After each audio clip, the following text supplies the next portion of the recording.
tienen rodeados y no podemos verlos. Y eso que nos iluminan y mantienen nuestra industria a flote y a toda máquina. Se extraen del suelo o del mismo aire, nos hacen llegar más alto y más lejos. A continuación, el gas.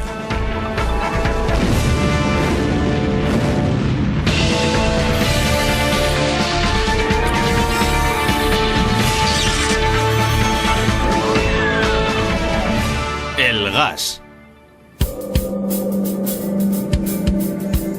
Conocemos muy bien los dirigibles que sobrevuelan las ciudades norteamericanas los días de partidos importantes o que dan vueltas en silencio sobre espectáculos al aire libre. Aunque desde el suelo los gráciles giros y el curso firme de un dirigible hacen que este parezca no tener peso, en realidad lo que mantiene en el aire las más de 3 toneladas de metal y tejido de esta nave es un uso muy sencillo y vistoso de la tecnología del gas. Todos conocemos el gas. Es lo que hace que suban los globos. Es el aire que respiramos, el combustible con el que cocinamos y secamos la ropa. Sin embargo, el gas es un estado de la materia que depende por completo de las fuerzas externas. Que algo esté o no en estado gaseoso depende totalmente de las condiciones bajo las que está, su temperatura y presión. En el centro de masas lejanas de estrellas, el hierro existe como gas, mientras que en la luna más grande de Neptuno, Tritón, el nitrógeno, que compone más del 70% del aire que respiramos, es un sólido congelado. En nuestro propio rinconcito del universo, la presión y temperatura relativamente estables de la Tierra permiten que 11 elementos se presenten de forma natural en forma gaseosa, aunque existen muchos más gases. Algunos se componen de distintas combinaciones de elementos que forman moléculas, mientras que otras sustancias pueden convertirse en gas, por ejemplo el agua en vapor, añadiendo calor o reduciendo la presión. El gas no tiene ni forma ni tamaño definidos.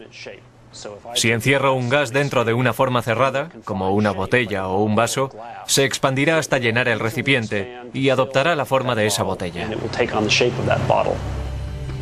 Esto se debe a que el gas se compone de numerosas moléculas que se mueven caóticamente en todas las direcciones, y de ese caos surge, entre otras cosas, un poco de energía. Estados Unidos prospera y sobrevive a partir del uso que hace de la energía, fundamentalmente la energía fósil. Alrededor del 94% de la energía del país procede de combustibles fósiles, de los cuales el gas natural procura alrededor de la cuarta parte de dicha energía. Esto se produce porque el gas natural lo forman compuestos que incorporan enlaces de hidrógeno carbónico.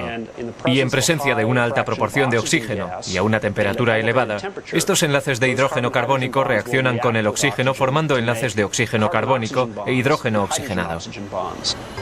En pocas palabras, el gas natural es una estupenda fuente de energía porque arde muy limpiamente, produciendo un 50% menos de dióxido de carbono que el carbón y un 25% menos que el petróleo.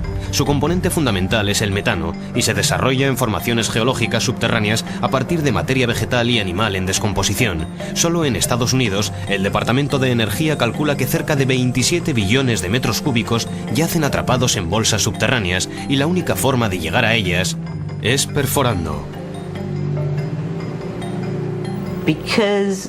Como el petróleo y el gas que estaban más a mano se explotaron pronto, los geólogos y los ingenieros perforadores han tenido que profundizar cada vez más para encontrar más recursos, hasta el punto de que el gas más profundo se extrae a más de 25.000 pies de profundidad, es decir, 8 kilómetros. Estamos en el suelo de la torre perforadora, el verdadero primer paso de la fase operativa de perforado para el desarrollo y producción de gas natural. Como vemos en este taladro hueco, aplicamos el motor giratorio a un sistema impulsor, que es la tecnología más moderna que tenemos. La perforación es más eficiente y rápida porque el sistema nos permite variar la velocidad de rotación de la perforadora, así como subirla y bajarla según sea más eficiente.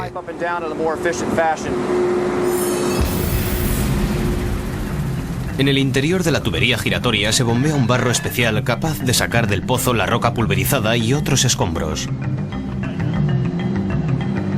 Esta tubería de 15 centímetros de diámetro ya ha penetrado 2.500 metros bajo tierra y está a punto de dar un giro a mejor. Este pozo concreto es horizontal. Esto se consigue perforando hasta un punto de partida predeterminado e insertando en la tierra unas herramientas que nos permiten construir una bóveda de la que partimos en el plano horizontal. En un caso como este, perforaremos lateralmente entre 750 y 1000 metros. En algunos casos perforaremos a ángulos mayores de 90 grados, una pequeña perforación que nos permitirá introducir fluidos en esa sección lateral que caerán por gravedad en las paredes del pozo y extraerán los restos con más efectividad, aumentando con todo ello la productividad del gas. Sin embargo, a pesar de la guía informatizada de la sala de control, para encontrar una bolsa de gas a 3 kilómetros bajo tierra con un tubo de 15 centímetros de diámetro, hacen falta ingenieros muy hábiles. Se parece mucho a tratar de acertar a un punto en la acera utilizando un espagueti muy largo desde lo alto de un rascacielos. El extremo activo de la perforadora es una punta de acero de carburo de 3 cabezales que se abre paso triturando roca. Es una punta tradicional tricónica, los conos están abajo. Esto es lo que nos permite romper la roca. Bombeamos barro perforador a través de la tubería y surge por los orificios. Sin embargo, practicar un simple agujero en la bolsa de gas no garantiza el éxito de un pozo. Se utiliza un proceso de inyección desde arriba conocido como frac para extraer el gas de la tierra. A más de 1,5 kilómetros de profundidad existe una formación con la consistencia equivalente a la de una acera. Es una formación que encierra gas, pero para sacarlo con efectividad bombeamos lo que llamamos un frac, para fracturar literalmente esa formación. Le inyectamos a alta velocidad un fluido mezclado con arena. La arena penetra en la fractura y crea un canal en el agujero del pozo para sacar con efectividad el gas.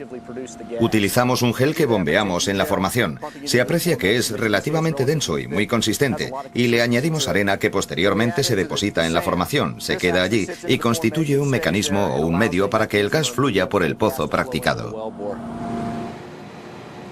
El producto del suelo está lleno de impurezas y debe procesarse antes de su uso. Para que el gas salga de los pozos, contamos con miles de kilómetros de gasoductos de entre 5 y 60 centímetros que concentran el gas en la instalación central. Yo los describo como los radios de una rueda con la planta situada en su eje.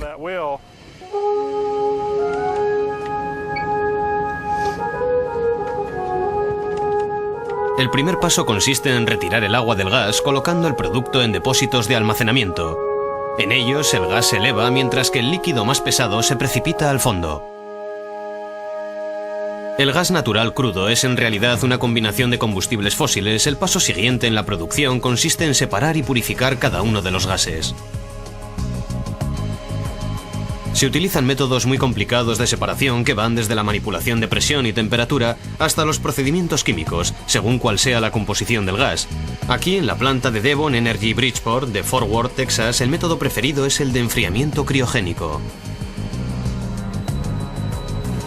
Dentro de esta torre de 40 metros, llamada desmetanizadora, el gas está a punto de convertirse en líquido. Hacemos pasar el gas por la torre desmetanizadora. A la temperatura adecuada, las moléculas empiezan a condensarse formando gotitas a 170 grados bajo cero. Y como gotas de lluvia, empiezan a caer al fondo del recipiente. Los líquidos que se forman, tales como propano y butano, se almacenan en estos tanques. Representan una porción muy pequeña de nuestro negocio, aproximadamente el 15%. Los 6 millones de litros restantes que producimos se distribuyen por gasoducto a toda la nación. Los otros 15 millones de metros cúbicos diarios que obtenemos como gas natural se venden como metano a los usuarios residenciales e industriales de la zona. Sin embargo, sacar el gas del suelo e introducirlo en un tanque es solo una pequeña parte de la historia. Una larga evolución tecnológica ha convertido una antigua y explosiva rareza natural en el combustible del mañana. En la actualidad, el gas natural procura a Estados Unidos más del 20% de su energía. 1.760.000 kilómetros de gasoducto atraviesan el país, haciendo que el uso del gas natural sea tan fácil como girar un simple botón. La prospección, perforación y procesamiento de este combustible fósil hasta convertirse en una fuente limpia de energía ha contribuido a dar forma al mundo moderno. Sin embargo, el gas natural ha afectado a la vida humana desde que caminamos sobre la Tierra. Probablemente haya habido fugas de gas natural siempre en la historia, y en ese caso es fácil que se hubiera prendido fuego. Se dice que el oráculo de Delfos consultaba en realidad con una llama de gas natural. Y es posible que la zarza ardiendo que menciona la Biblia fuera en realidad una fuga de gas prendida de forma natural. Pero mientras el mundo occidental se sentía cautivado por el fenómeno, una civilización en el este buscaba la forma de aprovechar el gas natural. Alrededor del siglo III a.C., los productores chinos de sal utilizaban el bambú para perforar y transportar gas natural, el cual utilizaban como combustible para evaporar el agua del salitre. Sin embargo, a pesar de un éxito limitado, la recolección, el transporte y el almacenamiento del gas natural eran tan difíciles que el combustible era prácticamente inutilizable. Desde la época en que los chinos perforaban y utilizaban el gas natural en el 300 a.C. hasta alrededor del año 1800, no existió la necesidad evidente o el interés comercial en el desarrollo del gas natural. Existía como rareza que se filtraba por varios puntos de la Tierra, pero no tenía uso alguno y por lo tanto no había que perforar en su busca. Sin embargo, a partir de 1850, otra forma más manejable de gas abrió los ojos a la posible nueva fuente de energía. Las fábricas utilizaban un producto llamado coque como combustible de sus hornos. El coque se fabricaba calentando carbón en un recipiente hermético. El producto final ardía con más calor y eficiencia que el carbón. Uno de los subproductos del proceso del calentamiento era un gas inflamable.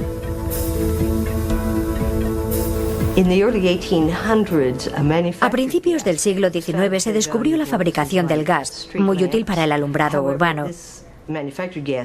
Sin embargo, este gas artificial era muy contaminante, y cuando llegó la oportunidad de utilizar gas natural, que es mucho más limpio, se consideró haber dado un gran paso.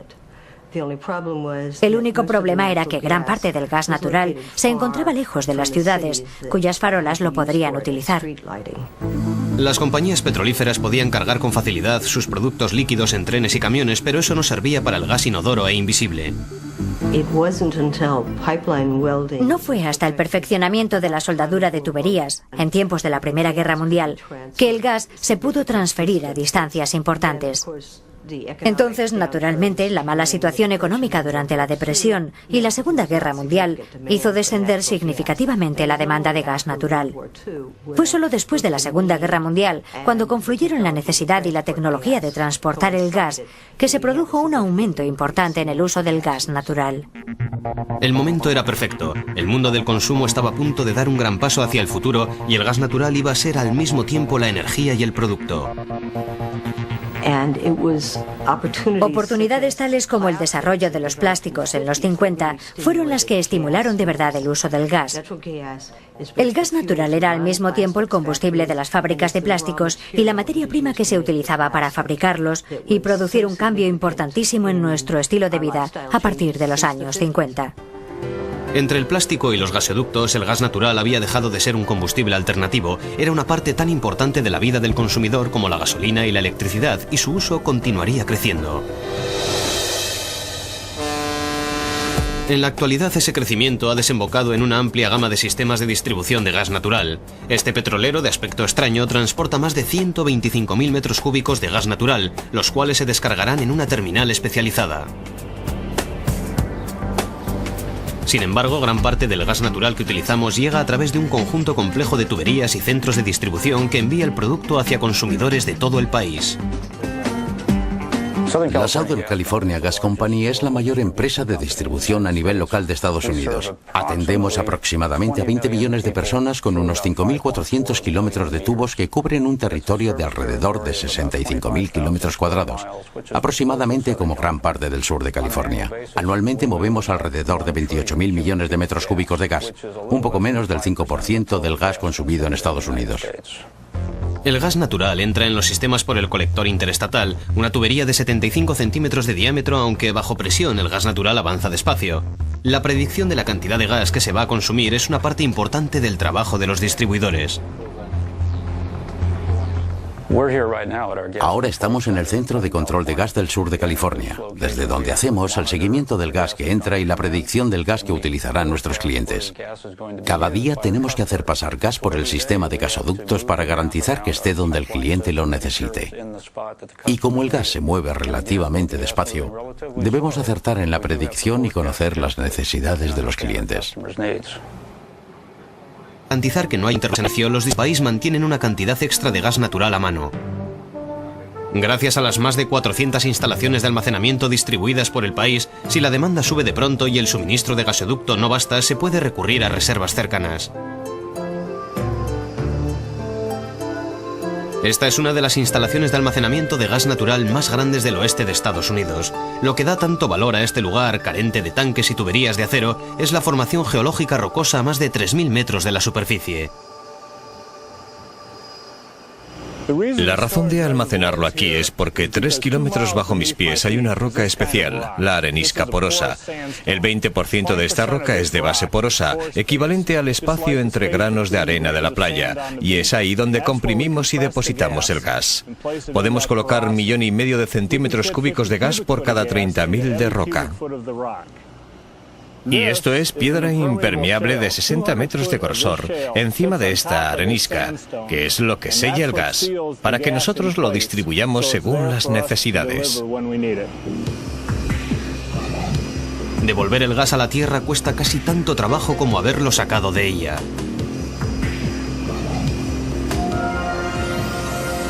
Tengo detrás el principal edificio compresor. En él tenemos 5 unidades de 5.500 caballos. Ahora mismo están funcionando 3 de ellas inyectando unos 3,5 millones de metros cúbicos de gas al día. Este gas se recoge del gasoducto a una presión de 40 atmósferas y se inyecta en la Tierra a una presión de más de 265 atmósferas. Para entender las proporciones, digamos que la capacidad de almacenamiento es grande. Hay gas suficiente para atender a los 20 millones de consumidores del sur de California durante unos 3 meses. Cuando hace falta, el gas natural se extrae de la tierra y se somete a una buena limpieza. Los tanques de separación y las torres de enfriamiento, similares a los utilizados en el proceso inicial de refinado, eliminan el polvo, el agua y los hidrocarburos más pesados que han contaminado el gas en su estancia bajo tierra. Una vez en el gasoducto, el producto se odoriza y prosigue su viaje hacia el consumidor. Al llegar cerca de los hogares, tenemos líneas individuales a cada uno de ellos. Son líneas de un diámetro muy pequeño, normalmente de 12 milímetros. Cuando el gas llega a casa, está a la presión de 0,02 atmósferas. Esto nos lo indica el regulador de presión que está en cada hogar junto al contador. Este es el instrumento que nuestro personal viene a leer una vez al mes. Sorprendentemente, gran parte del gas natural que utilizamos no llega directamente a nuestra casa. Suministramos unos 85 millones de metros cúbicos diarios. Alrededor de 30 son para clientes residenciales y pequeños comercios. Los otros 50 van a los grandes consumidores. Los grandes consumidores utilizan el gas natural para producir electricidad en plantas de energía y para todo tipo de fábricas. Unas fábricas que contribuyen a dar forma al mundo en que vivimos. El producto cuya fuga del terreno cautivó a los primeros seres humanos ha acabado siendo la energía que mueve el mundo. Sin embargo, no toda la energía del gas procede de la quema de combustibles fósiles. Algunos gases pueden crear energía mediante su simple unión, y el gas más sencillo, el hidrógeno, puede acabar siendo el más potente de todos.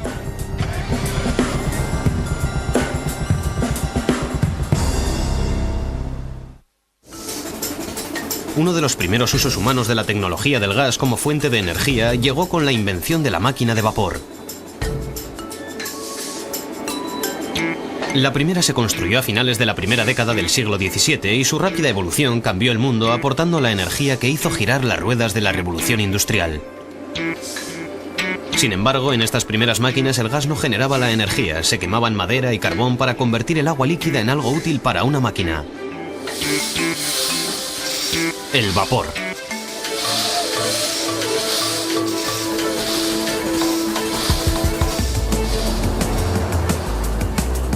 En la actualidad el hidrógeno, la H del H2O, está a punto de participar en otra revolución, y aunque se trata del elemento químico más sencillo y el gas más común y ligero del universo, está a punto de revolucionar el mundo por completo. El mérito del descubrimiento del hidrógeno suele atribuirse a Henry Cavendish en 1766, el cual describió sus propiedades, y a veces a Antoine Lavoisier, el cual poco después lo bautizó con el nombre de hidrógeno. Hidro, que significa agua, y geno, que significa generación, porque la combinación del hidrógeno y el oxígeno produce agua.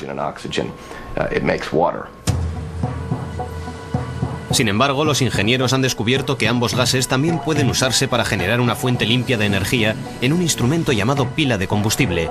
El resultado es una posible fuente de energía que utiliza dos de los elementos más abundantes del planeta y cuyos únicos subproductos son calor y agua. El invento de la pila de combustible se atribuye a Sir William Grove en 1839, es decir, hace unos 165 años. Y durante un siglo no tuvo una aplicación con valor comercial suficiente como para considerarse comerciable. Creo que no fue hasta los años 60 que General Electric pudo desarrollar pilas de combustible que la NASA utilizó en las misiones Géminis. Y posteriormente la United Technologies Corporation desarrolló una pila de combustible para su uso en las misiones Apolo. Aunque se lanzan al espacio sobre una columna de gas ardiendo, una vez arriba las cápsulas espaciales necesitaban una energía de otro tipo. Tanto los ordenadores de a bordo como los sistemas de soporte vital necesitaban electricidad.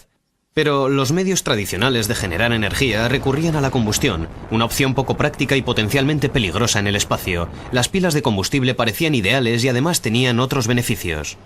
La combinación de hidrógeno en pilas de combustible atrajo mucho a la NASA porque se podía generar electricidad con mucha eficiencia y evidentemente una nave espacial necesita mucha electricidad, pero también podía generarse agua que podían beber los astronautas, y fue esa combinación de dos en uno el elemento más atractivo de la pila de combustible. En la actualidad, los fabricantes de automóviles siguen los pasos de la NASA. Desde los primeros años 90, los fabricantes han mejorado sensiblemente la tecnología de la pila de hidrógeno. Las pilas de combustible modernas se componen de un electrodo de carga positiva llamado cátodo y un electrodo de carga negativa llamado ánodo, separados por una delgada membrana de plástico. Cuando un átomo de hidrógeno compuesto por un electrón y un protón pasa sobre el ánodo, se divide. El protón atraviesa la membrana de plástico, pero el electrón no puede y envía su electricidad a través de un circuito como fuente de energía que acaba alcanzando el cátodo. Una vez allí, los electrones y protones se combinan con oxígeno. En último término, la pila de combustible ofrece una fuente de energía cuyos únicos subproductos son calor y agua. Sin embargo, mientras que el hidrógeno promete como combustible, sigue habiendo muchos obstáculos tecnológicos que superar.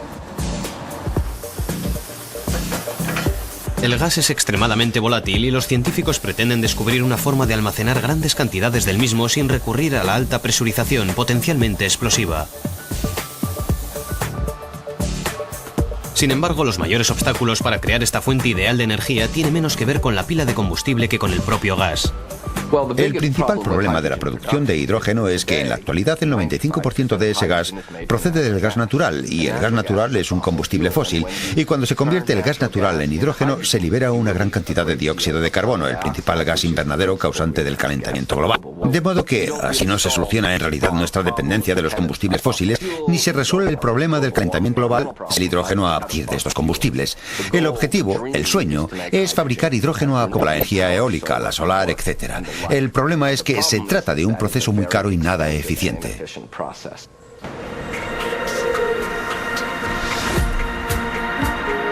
Las pilas de combustible funcionan porque el otro gas de la pila, el oxígeno, es una de las sustancias más reactivas del universo, la causa de que nuestros coches se oxiden y de que la fruta se oscurezca, aunque también nos mantiene con vida al reaccionar con nuestra sangre. Sus propiedades lo convierten en uno de los gases más conocidos y utilizados. Absolutamente todo, desde la producción de acero a la medicina e incluso el combustible de los cohetes, se basa en la estructura molecular reactiva del oxígeno. El oxígeno como componente de la atmósfera terrestre fue descubierto por Joseph Priestley, el cual realizó una serie de experimentos que publicó en 1776. Empezó jugando con velas encendidas y encerradas en jarras llenas de aire.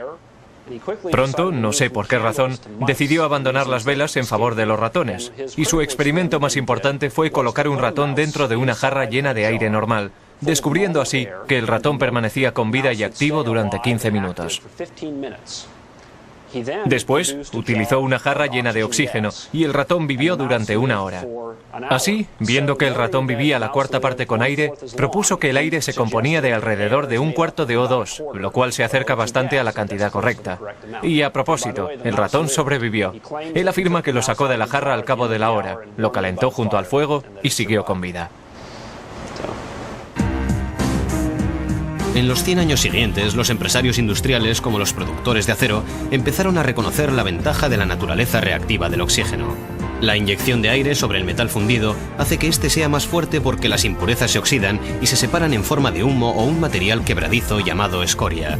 Para los fabricantes de acero, inyectar oxígeno puro fue incluso más beneficioso. Al aumentar su demanda, los científicos empezaron a buscar formas de arrancar del aire grandes cantidades del gas. En la actualidad ese proceso lo han perfeccionado distribuidoras de gas como la British Oxygen Company o BOC, con 43.000 empleados en más de 50 países y casi 5.500 millones de euros anuales en ventas.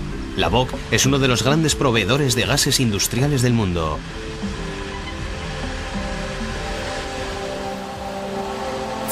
Aquí, en la planta procesadora de BOC, en Braddock, Pensilvania, se producen a diario 1,6 millones de metros cúbicos de gas.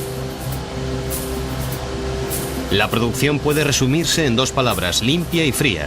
Lo que los operadores de planta deben conseguir es que descienda la temperatura ambiente hasta el punto en que el gas se vuelva líquido. El proceso empieza en el filtro de aire, que es el muro arrugado que tengo detrás. Ahí dentro hay elementos filtrantes que eliminan el polvo y la suciedad. Del filtro pasa al compresor por medio de la tubería arrugada. El compresor cuenta con un motor de 33.000 caballos que hacen fluir hasta 340.000 metros cúbicos por hora. Los compresores mueven el aire por todo el sistema, pero la compresión hace que el aire se caliente.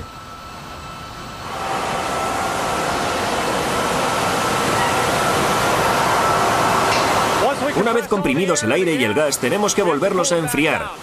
Esta es la función básica de este equipo. Hacemos circular por los compresores del sistema 85.000 litros de agua por minuto para recoger el calor del aire y del producto. Entonces devolvemos el agua a lo alto de esta torre, que procede a su desembolso en forma pulverizada. Inducimos una corriente ascendente de agua por medio de ventiladores y tan solo ese contacto vuelve a hacer que el agua baje de nuevo. El aire o producto sin refinar se dirige entonces a una torre de enfriamiento para seguir reduciendo su temperatura por medio de la evaporación. La torre plateada que tengo detrás se utiliza para enfriar el aire que sale del compresor. Un aire que sale a aproximadamente 77 grados centígrados entra en la torre por la base, se rocía con agua pulverizada y el aire sale por lo alto de la torre a aproximadamente 8 grados centígrados. El aire atraviesa posteriormente un proceso químico para retirar el CO2 y el vapor de agua, los cuales se congelarían y obstruirían la máquina. El aire entra luego en una turbina de expansión en la que se produce gran parte del proceso de enfriamiento. Al igual que un aerosol se enfría cuando su contenido a presión se libera, la turbina de expansión, como su nombre indica, permite que el gas se expanda, lo cual reduce su presión y hace que desprenda calor. La fase final del proceso consiste en destilar el gas descomponiéndolo en sus elementos individuales. La torre de 50 metros que tengo detrás es el lugar donde se produce la destilación. Cuando el aire entra a 170 grados bajo cero, seguimos enfriando el aire hasta llegar al punto de licuefacción del oxígeno. Cuando se forma oxígeno líquido, la gravedad se ocupa de él mientras el argón y el nitrógeno continúan subiendo por la columna. A continuación es el argón el que se licúa y cae y el nitrógeno llega hasta lo alto de la columna. A partir de ahí, los gases ya separados se dirigen a depósitos de almacenamiento. Esta planta de la BOC utiliza un gasoducto para enviar oxígeno a su consumidor más grande, una planta de acero cercana. Se utilizan camiones y trenes para transportar el producto a consumidores más pequeños, aunque el transporte líquido criogenizado requiere una instalación muy especial. Los trailers que utilizamos son como termos gigantes. Hay un depósito de aluminio por dentro y un recipiente de acero por fuera lleno de un material aislante llamado perlita. El producto que sale de aquí es líquido. Se introduce en un camión del modo que se ve detrás de mí. Lo llenamos hasta justo por debajo de las 5.400 atmósferas. El operador maneja los medidores, conecta las bocas, programa la transferencia y una vez verificado todo empieza el llenado. Al llegar al límite programado, los medidores cerrarán las válvulas, los secadores efectuarán un último examen y cerrarán el tráiler.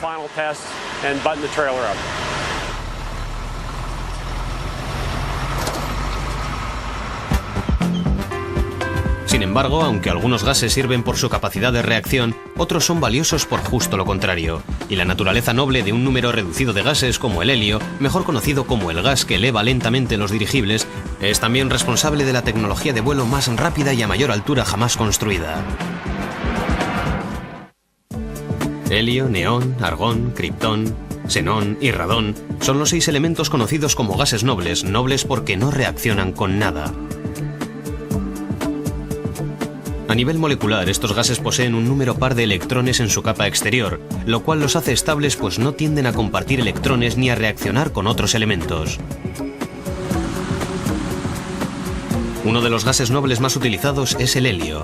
Desde globos para fiestas a dirigibles que surcan el cielo, todos conocemos la propiedad del helio de ser más ligero que el aire. Su gravedad específica es de 0,138. La gravedad específica es el peso con relación al aire, el cual es 1. Así, si ponemos helio en el aire, se elevará de forma natural.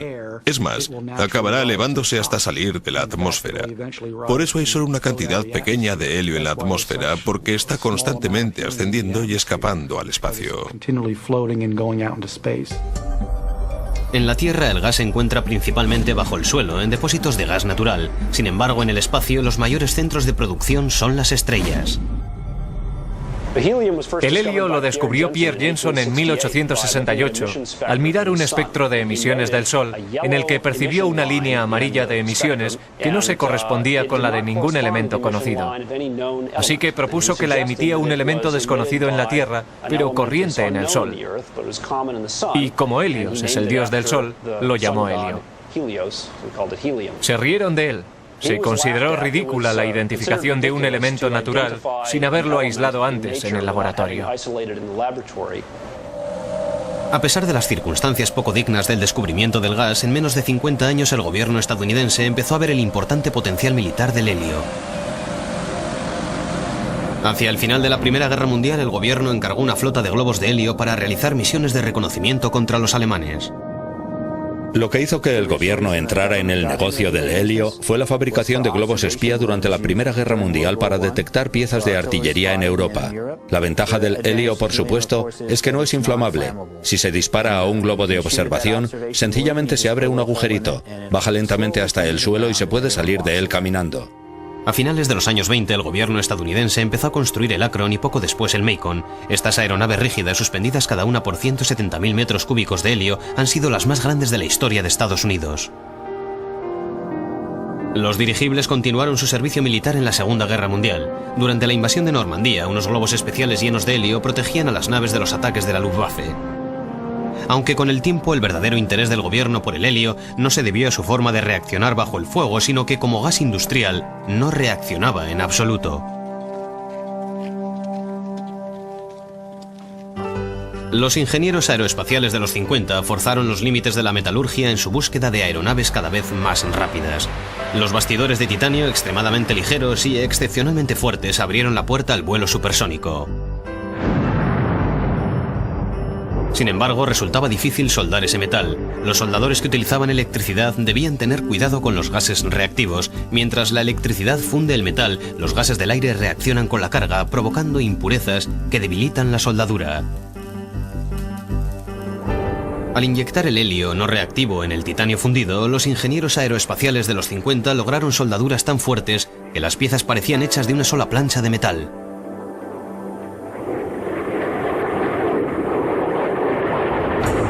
El ejército halló otros usos para el helio en la construcción de armas para la Guerra Fría. En los inicios de la Guerra Fría, el helio llegó a su mayoría de edad, utilizándose profusamente en los programas de misiles Titán y Atlas como gas purgante y detector de fugas en los sistemas de combustible de esos misiles.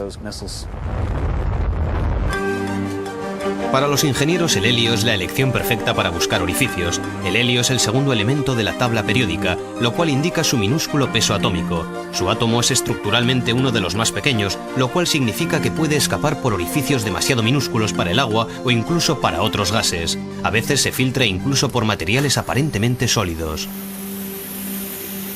Aunque las sustancias sólidas parecen impermeables al helio, no lo son. Tomamos el típico globo de látex, lo llenamos de helio. Tomamos este instrumento, que es un detector manual de fugas de helio, lo acercamos a la superficie del globo y detectaremos el helio que se difunde a través de ella. A finales de los 50, el helio era tan importante para la seguridad nacional que el gobierno quiso asegurarse de que no faltara nunca. Afortunadamente, el país contaba con una de las reservas naturales de helio más ricas del mundo, el campo de gas natural de Hugoton, en la profundidad de las rocas bajo la frontera de Texas con Oklahoma y parte de Kansas. El campo de gas natural de Hugoton ha sido el principal productor de gas natural de Estados Unidos. Contiene alrededor de un 0,6% de helio, y el gobierno se dio cuenta de que si no se actuaba deprisa, ese helio del gas natural se perdería para siempre. Eso hizo que el Congreso y la Administración se unieran para aprobar la Ley de Privatización del Helio de 1960. A instancias del Congreso, en 1962, la Oficina de Gestión de Tierras convirtió el agotado campo de gas de las afueras de Amarillo, Texas, en la reserva de la cúpula Bush. Cúpula Bush es un término confuso. No es en realidad una cúpula ni algo que se pueda ver, sino una formación geológica a unos 900 metros bajo tierra. Cubre alrededor de 4.400 hectáreas en la superficie y consiste en una capa de entre 150 y 300 metros de grosor de dolomita, que es una roca porosa en la que se acumula el gas como el agua en una esponja. En lo alto de la dolomita está la anhidrita, una roca muy dura que no es porosa y actúa como tapa, que a menudo se llama roca tapa. En el curso de 9 años, el gobierno compró el subproducto helio a los productores públicos de gas natural. A principios de los 70 había encerrado más de 1.000 millones de metros cúbicos de gas. Este es un pozo activo A6. Es el pozo más rico en helio de todo el mundo. Abarca unos 1.050 metros hasta el fondo de la formación y su presión natural será ahora probablemente de un poco por debajo de 40 atmósferas. Se efectúan inyecciones y retiradas de alto contenido en helio, aproximadamente un 72%. Sin embargo, al acabar la Guerra Fría, la necesidad de helio disminuyó. Hoy es el sector privado el que mantiene la fortaleza del comercio del helio y la actividad de la cúpula Bush.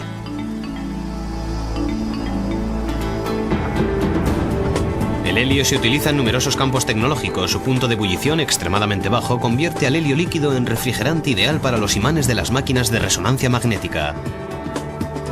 Sin embargo, el helio se utiliza principalmente en la fabricación de chips informáticos y cables de fibra óptica, cuyo éxito depende de eliminar de sus productos incluso la más mínima contaminación.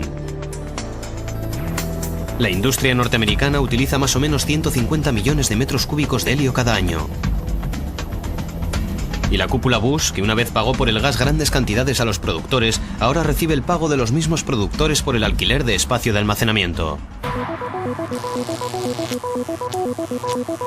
Sin embargo, no todos los gases operan su magia invisible a escondidas. Una nueva y asombrosa tecnología va a dotar a otro grupo de gases de un futuro electrizante.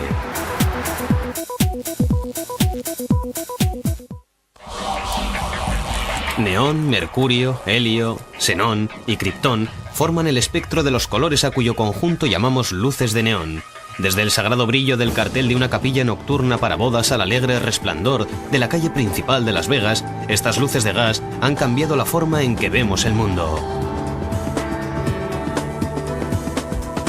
Esto se debe a que la electricidad excita los electrones del gas, haciéndolos desprender fotones que vemos como luces de colores. Una lámpara de neón funciona descargando electricidad a través del gas neón. El gas empieza con su capa externa de electrones en un estado relativamente estable o tranquilo, análogo al estado de este libro mientras lo tengo en las manos. Cuesta moverlo y empujarlo, y no puede bajar más. Cuando la electricidad cruza el gas, hace que los electrones entren en un estado de energía más alto. Y cuando la electricidad ha pasado, los electrones vuelven al estado de reposo. Y al igual que se emite un sonido cuando el libro me golpea la mano, se emite luz cuando los electrones regresan a su estado inicial. La bola de plasma es un tipo de luz de neón que parece reproducir la electricidad misma. Para dar vida a una de estas bolas luminosas, los fabricantes mezclan con cuidado una serie de gases. Sin embargo, antes deben partir de cero, o al menos de un globo vacío. Lo colocamos en un sistema de vacío. Extraemos todo el aire y tratamos de lograr la mayor pureza posible. A menudo lo calentamos hasta quizá 370 grados durante una hora y sacamos las impurezas, pues estas pueden afectar mucho a la mezcla. Una vez hecho esto, volvemos a llenar el vacío que hemos creado. En el centro de la bola, un núcleo de acero inoxidable conectado a una fuente de energía actúa como contacto del gas. A medida que el xenón y el kriptón llenan el vacío, empieza a aparecer un leve brillo. Hemos introducido la mezcla base de xenón y kriptón y ahora lo llenamos con gas de neón, lo cual nos dará el cuerpo y las patas. Las patas de araña que se producen en el interior de la bola se manipulan alterando la entrada de energía. Con un ajustador de frecuencia puedo ajustar el suministro eléctrico del globo y variarán los globos o las cargas. Aquí tenemos un globo terminado, listo para ir a un museo infantil de Ciudad de México. Sin embargo, no toda luz de gas ha de ser de colores. Las lámparas fluorescentes y halógenas son muy eficientes y duran mucho más que las bombillas convencionales. Las luces fluorescentes funcionan cuando la electricidad convierte en gas una pequeña cantidad de mercurio líquido en el interior del tubo sellado. De modo que las lámparas fluorescentes funcionan descargando electricidad sobre una mezcla de argón y vapor de mercurio. La electricidad provoca que los electrones exteriores de los átomos de mercurio entren en estado de excitación y cuando vuelven en cascada a su estado normal, emiten radiación ultravioleta. Esta radiación la absorbe un polvo que cubre la pared interna de la lámpara y que emite luz visible. La estimulación del fósforo requiere mucha menos energía que una lámpara convencional. Eso significa que aunque las luces fluorescentes contienen peligroso mercurio, se suelen considerar beneficiosas para el medio ambiente porque ahorran electricidad, lo cual reduce las emisiones de las plantas de energía. Las luces halógenas son incluso más avanzadas. En la típica bombilla convencional, la electricidad atraviesa un filamento y lo hace arder y brillar. Así que, por ejemplo, la forma más corriente de bombilla consiste en una pequeña banda de tungsteno por la que se hace pasar una corriente eléctrica que la calienta hasta el punto de volverla incandescente o hacerla desprender luz. Si lo hiciéramos en el oxígeno normal del aire, el filamento de tungsteno se oxidaría y se consumiría en segundos. Si lo hacemos en presencia de argón, que es lo que lleva la mayoría de las bombillas, se crearía un entorno no reactivo y se mantendría sin oxidarse. Gracias al gas del interior de la bombilla, el filamento puede durar años, permitiendo que estas luces sean económicas y eficientes, al tiempo que nos ofrecen un futuro que es al mismo tiempo más brillante y más limpio. Este sencillo estado de la materia nos afecta a diario, ya sea iluminando una habitación o poniendo en marcha una planta de energía que ilumine una ciudad entera. La tecnología del gas nos acompaña en cada paso de nuestra vida.